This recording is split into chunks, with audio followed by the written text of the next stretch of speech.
Alors, bonjour à tous. Donc, nous sommes on est un des groupes qui sommes intervenus sur la thématique de la santé mentale et de la prévention du suicide.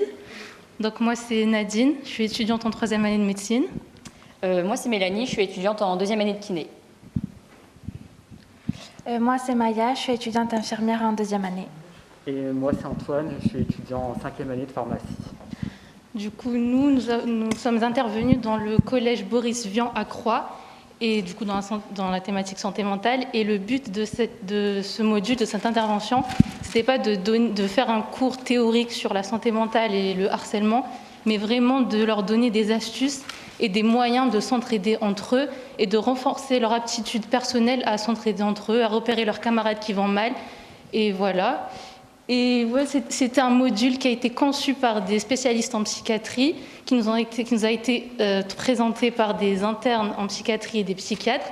Et nous, du coup, on n'a rien eu à produire personnellement pour support. On a juste eu à retransmettre ce que les internes en psychiatrie nous ont transmis. Donc c'était beaucoup plus facile vu que c'est un thème assez sensible. Donc ça, c'était un point assez positif de la thématique. En fait, c'était plutôt les internes qui ont eu cette intervention, qui eux-mêmes nous ont fait l'intervention. Et ensuite, nous, on a reproduit cette intervention. Du coup, c'était avec des 4e, toutes les 5 classes de 4e. Et du coup, notamment, comme l'a dit le groupe précédent, pour qu'il y ait une proximité avec les collégiens, étant donné qu'on est les plus proches en âge d'eux. Donc en termes d'organisation, on a eu un premier jour, le 29 janvier, qui était une prise de contact avec le directeur adjoint, l'assistante sociale et l'infirmière scolaire, où on leur a présenté la thématique et l'intervention. Ils étaient assez ouverts et accueillants, puisque c'était la 3e fois qu'ils accueillaient le service sanitaire de santé mentale. Donc ils savaient à peu près, ils étaient très satisfaits. Puis on a eu une journée d'immersion le 12 février où on était vraiment à la place des collégiens. On a assisté à deux cours chacun à la place des collégiens pour voir à peu près l'ambiance de la classe, etc. Ouais, on a pu assister à chacun, donc on avait 5 classes, on était 5. Donc on a chacun assisté à un cours des 4e qu'on allait voir et une classe d'un autre niveau. Ouais. Et on a aussi eu un trombinoscope de chaque classe avec du coup les profils de chaque élève. Ils nous ont un peu présenté les profils un peu spéciaux et particuliers pour qu'on puisse savoir en amont.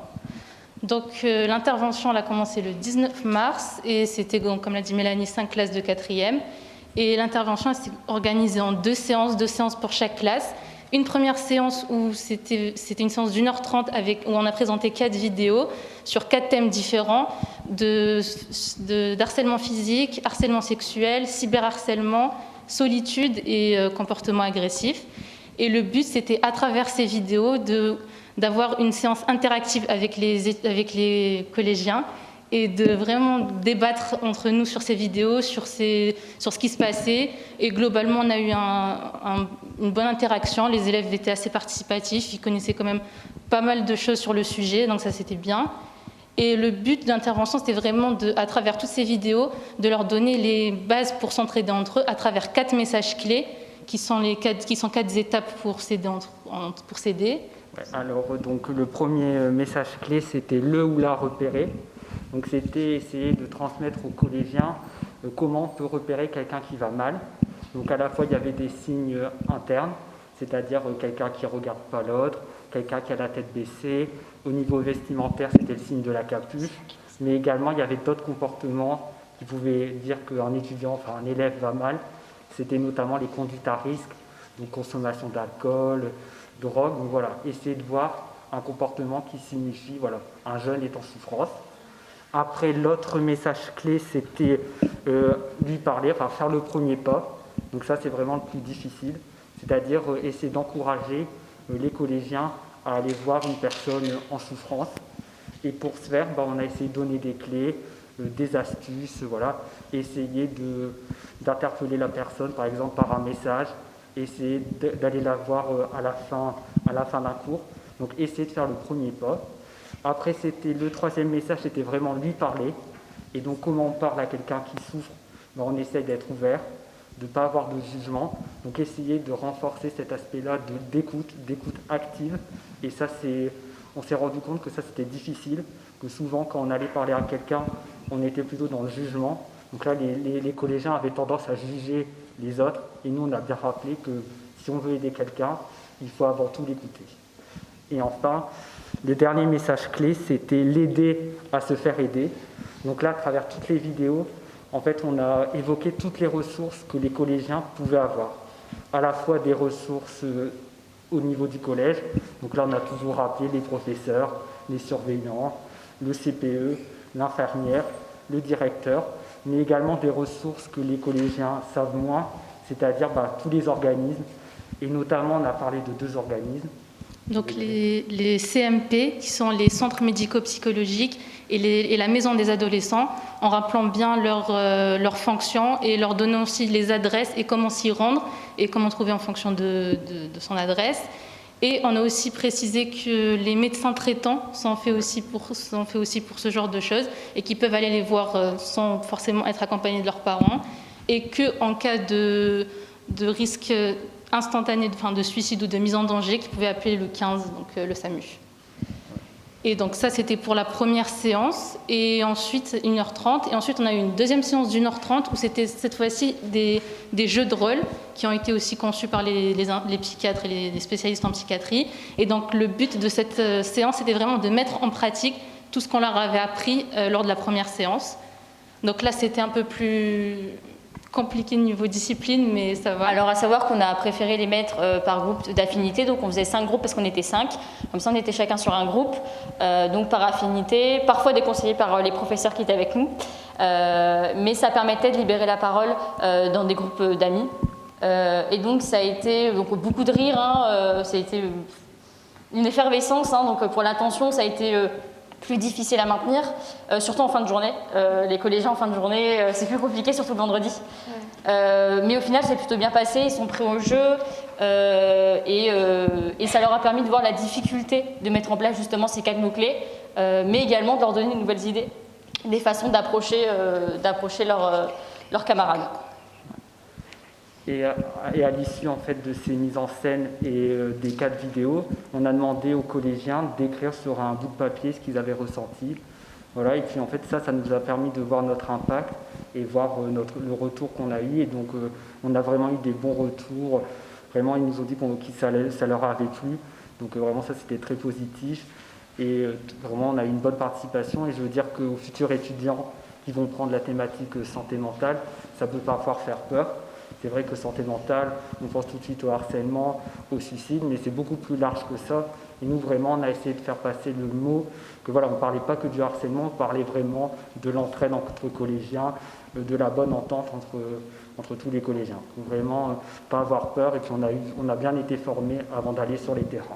Oui, voilà, à savoir qu'on a été également formés sur comment réagir quand ce qui nous est arrivé, qui je crois est arrivé dans tous les groupes, en tout cas au moins la moitié, d'une réaction, donc souvent des pleurs d'élèves durant la vidéo, ce qui nous est arrivé, donc on les prend à l'écart dans ce cas-là, on suit un protocole, on est également suivi chaque groupe est suivi par un interne à qui on fait remonter les informations. Nous, on a eu la chance d'avoir un collège qui a été très... qui participait beaucoup à ce qu'on faisait, qui à chaque fin de journée on débriefait sur ce qui s'était passé, sur tel ou tel élève, ce qui s'était passé pour qu'eux ensuite fassent les démarches nécessaires. Ils ont été très réactifs, l'équipe pédagogique elle entend beaucoup ses élèves, donc ça c'était une chance pour nous, ça n'a pas été la chance, ils n'ont pas eu tous cette chance dans les groupes, de ce qu'on a entendu ce matin, il y a eu des collèges qui n'étaient même pas au courant qu'ils devaient avoir une thématique santé mentale, d'autres qui ne voulaient pas comme thématique la santé mentale, parce que c'est vrai que ça peut faire peur, notamment que pendant la journée de présentation ou de premier contact avec les directeurs et l'équipe pédagogique, on montre les vidéos que l'on montre dans la première session avec les collégiens.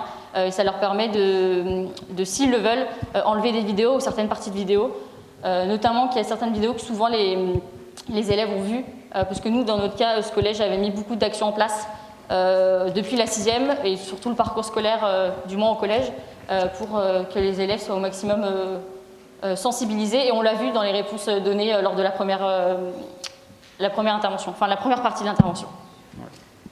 Du coup, au final, en tant que ressenti, c'était vraiment une expérience qui me faisait peur au début, surtout au niveau de la thématique, mais au final, on est vraiment... Au début, ça pouvait faire peur en fait, parce que je parlais d'une thématique aussi sensible, notamment du harcèlement, le harcèlement sexuel à des collégiens. Donc, ce sont des collégiens, des adolescents. Donc, au début, pour la plupart, on était un peu dubitatif sur la puissance du message qu'on aurait pu faire passer. Mais pour la majorité, en fait, on s'est rendu compte que le message était passé. On l'a vu dans les mots qu'on a donnés à la fin, que même ceux qui participaient pas, parce que je dirais qu'il y a sur une classe de 20, presque 30, ils étaient peut-être 10 à participer vraiment. Et c'est là qu'on s'est rendu compte dans les mots que même ceux qui avaient juste écouté, qui n'avaient rien dit, avaient entendu les 4 messages clés. C'était redondant. C'est l'objectif de rendre les choses redondantes pour que ça rentre. Mais ça a été efficace en tout cas. Donc on espère avoir planté une petite graine dans leur tête et que ça ait eu un impact sur eux. Et même le fait d'avoir fait des retours au directeur et que derrière ils nous fassent des retours et nous disent qu'il y a des choses qui sont mises en place, qu'ils ont suivi tel ou tel collégien qu'on a repéré, rien que ça c'est assez gratifiant et valorisant et on s'est senti un petit peu utile durant cette intervention. Voilà. Donc en conclusion, on peut dire qu'on peut encourager les futurs étudiants à faire cette thématique de santé mentale parce que c'est vraiment un sujet d'actualité. Et voilà, donc vraiment, on peut encourager, n'ayez pas peur de choisir santé mentale. Voilà. Merci à tous. Merci.